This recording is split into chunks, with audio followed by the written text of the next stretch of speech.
Good morning, everybody. Happy Thursday. Leslie and I are all decked out for the holidays today. It's getting close, Leslie. How are you doing with your holiday prep? Oh, I'm good. We're peacing out for the holidays. We're going to Minnesota this year, so I'm very excited, and the kids are excited, and we're just kind of wrapping things up here before we leave in a week, which is crazy that it's that close now. I know. And I'm in Florida now, and it's like Christmas with sun and no snow. It's just different than New York, but I am absolutely loving it. Okay, let's get to the topic today, because what we're doing now on our Thursday Profitable Interior Designer broadcast is we're sourcing questions from you guys, our audience. So if you want a question answered in one of our Thursday lives, go into my Facebook group, the Interior Design Business Forum, and there is a there's a pinned post where you can submit questions for Leslie and I to answer. So Leslie, tell everyone what we're talking about today. Yes, we're talking about scope creep. So Kathleen submitted a question, and her question is, what do you do when a client adds scope in a room that's already budgeted for? How do you handle when clients add to the project scope that's been paid? So I'm assuming from her question, there's a flat design fee, scope was defined, and now the client's like, by the way, can you also source some wallpaper for this room and coordinate the installer and make it happen for me? Yes, or it could have been a designer on call contract where you said, okay, it's going to be 40 hours to do the following things, or 20 hours, whatever it is. And now they're trying to sneak in a little extra since you're hourly anyway. Yeah, or a lot extra, who knows? Or a lot extra. So I think the first step is, what kind of contract did you have them originally sign? Yeah. A full service contract where it was a set design fee for a specific deliverable? Or was it an hourly package to begin with? But either way, if somebody adds to the scope of the job, you must say, no problem, I can add to the scope. Let me calculate how much that will be in additional design fees or project management fees. Present that to you before we move forward, and make sure that the client understands that it's going to cost them extra. Yes, and I want to hammer that point home, because this is not a bad thing. People think scope creep, they're taking advantage of me. No, they love you and they want you to do more work, and it is perfectly appropriate, and you should say, thank you. I would love to help with X. Let me go back to my office and revise our whatever it might be that you need to do it. Yes. Don't assume that they assume that it's free. They just want more of you. This is a good thing. Correct. They want more of you. It's a good thing. But when the designers get nervous, does the client realize it's going to cost them more money? Does the client realize how much money? And really, the client is probably trying to get you to do it without any more money. I guess that's possible, but I'm going to give them the benefit of the doubt. They just love me and want more. Yeah, but you know how people do this. It's like, well, I don't need you for 40 hours. I only need 20 because I'm or only it's just picking another. It's just one chandelier. Exactly. And then they sneak in a couple of extra things. And honestly, this tactic works. Yeah. We all want to be generous. We want to help people. We're people pleasers. That's literally what our job is, to please people and make their homes amazing. I know, but I always tell everybody in the academy, you know this, I want you to be kind, not nice. Nice is where you're just saying, yes, sure, no problem. And you just keep doing without getting paid for it. Where kind is being kind to yourself. You deserve to be paid for additional work, and you're being kind to the client because you're communicating early and often when they ask for more things, what it's going to cost them, and let them decide whether you're moving forward or not. This could actually end up being a priority change too. They could end up saying, instead of the hours going towards that, I'd like you to work on this. Yes. And absolutely. If you're having a change in your current contract, has to be in writing. Via email is okay, but you have to have a response back that they've acknowledged the changes. Yes. Okay. So there's a couple of different things here. It depends on the original contract you wrote with them.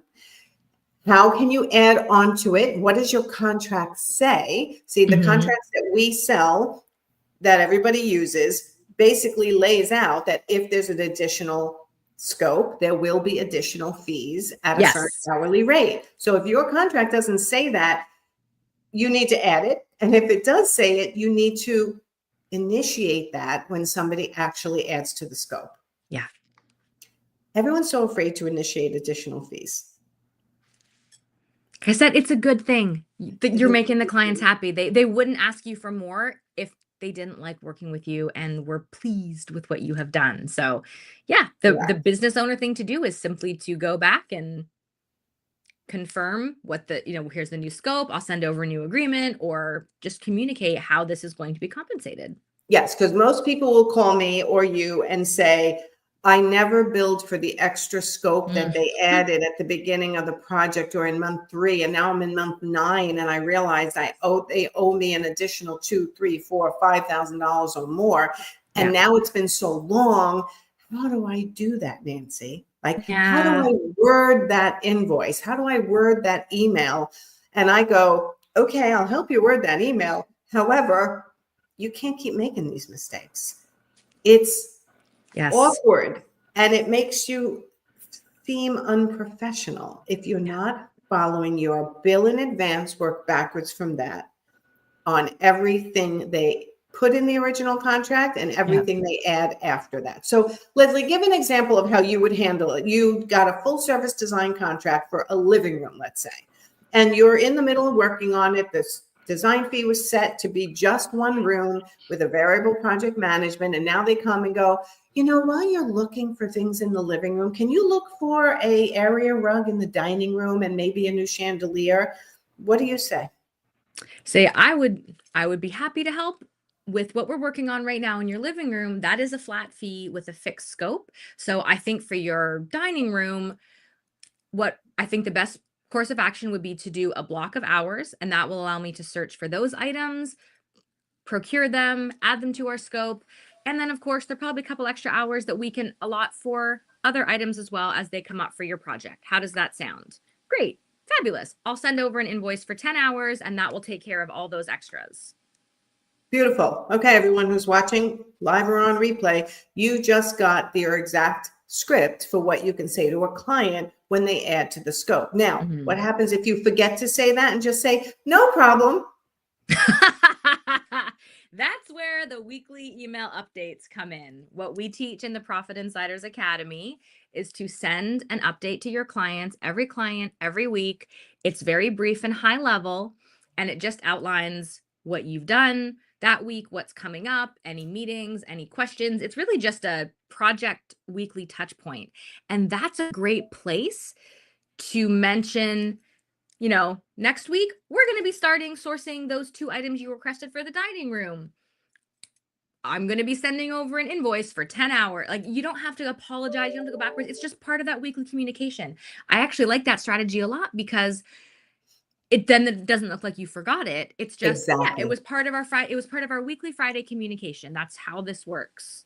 Correct. And if you haven't started on the job yet because they haven't paid you yet for the new additional scope, that's your time to remind them and put a link to your invoice, right? Bingo. Haven't started working on the dining room yet because you haven't processed that payment for the additional scope. Here's a link to it again.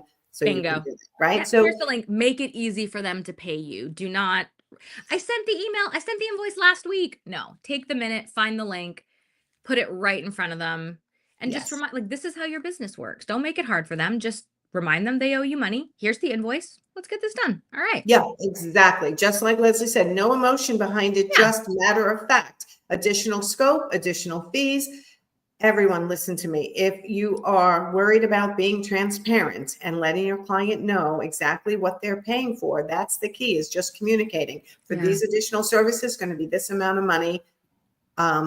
As an estimate, right? Always make sure you say it as an estimate when you're charging hourly. You never know what's going to happen and whether they're going to say no to the first 2 things that you select for them and whether you have to select more. And again, we're talking about additional scope, okay? Not the original scope. That was already decided, timelines decided. But remember, when anyone adds additional scope, stick to your process. Okay, how many hours do you think it's going to take you?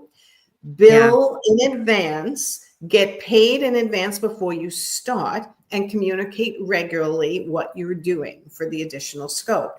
Don't just say okay and keep moving forward without the client understanding what this means to the project's timeline and what it means to the cost. Communication. Proactive communication. Be the business owner, lead the job, tell them what's happening, take the emotion out of it. Like I said, this is a good thing. They want more. It is on you to ensure that you're charging appropriately for it. Absolutely. All right. So we cover this topic plus thousands of others in our Profit Insider Academy, which enrollment is open. Again, we open up a couple of times a year. Our January group is normally our most active group. We already have a couple of people in the group. We have more people on my calendar to review their applications to see if they're a good fit. But the bottom line is, if you're struggling communicating with your clients, contractors, industry partners, struggling making enough money, do you have a traffic problem to your website where you're not even getting your phone ringing? Or are you having a problem once the phone rings, you're not closing them into your paid consult, or you're not getting them from your paid consult into one of your service models? Just struggling in general with your brand, with communication, with marketing, sales, money. This is what the Profit Insider Academy is for, to help you with all things related to growing your interior design business, or stabilizing it, I should say, right? Because some people have grown, but they're so unstable. Their income goes up, it goes down, their marketing stops and goes. Yeah, their processes aren't dialed in. Yes, because once your process is dialed in, your life gets so much easier in your business, right? Process does equal more calm and more money. So, but it's hard to get there when you're doing it alone and you're getting thrown out all this information. So we're here to say, join the Profit Insider Academy. If you're an interior designer struggling to get your business where you want it to be, doesn't matter if you've been in business 25 years or 2 years. Okay, this program is going to teach you everything you need to run a profitable interior design business that you love to work in, because so many people are saying to me, like, I'm not even sure I'm meant to do this anymore. And I'm like, no, don't give up. When you start getting great clients and making money, I promise you that perspective will change. And you can again. I know. See, creative people. I used to work with artists. I was an art consultant forever. Love the creative side. Don't love the business side as much. But if you can be taught how to run a profitable business, and like Lesley said, it's amazing how much more you're going to love it when you're making money. And you can stick to the areas of your business that you love and only work on the areas you don't a little bit, because you still have to. I'm sorry, not going to tell you can put your head in the sand and not look at your numbers. You've got to learn certain things to be a good business owner. So if you need to learn those things, consider filling out an application for the Profit Insider Academy for interior designers. Go to my website, nancyganzerkoffer.com. At the top, you can click the banner, fill it out, couple of questions, and get on my calendar to talk about your business and whether you're a good fit for our program. Anything else that I forgot, Lesley? No, I hope that if this resonated with you and you're like, oh, this is a good thing. I can make more. Nancy can help me make more money. Apply. Get on Nancy's calendar. If it's not a fit, she will share that with you. And if it is a fit, we cannot wait to have you in the group, because the transformations we see over that year, mind-blowing. Honestly, the confidence, the income, just getting your joy back, I think it's the most fun thing to watch. And as a designer who has struggled a lot, it's really fun to be on the other side of that and running a successful business. So I know what it feels like, and I want that for you too, because this is fun. Making money is fun. Getting the confidence to tell clients, sure, I'll send you an invoice for another 10 hours, and they don't bat an eye.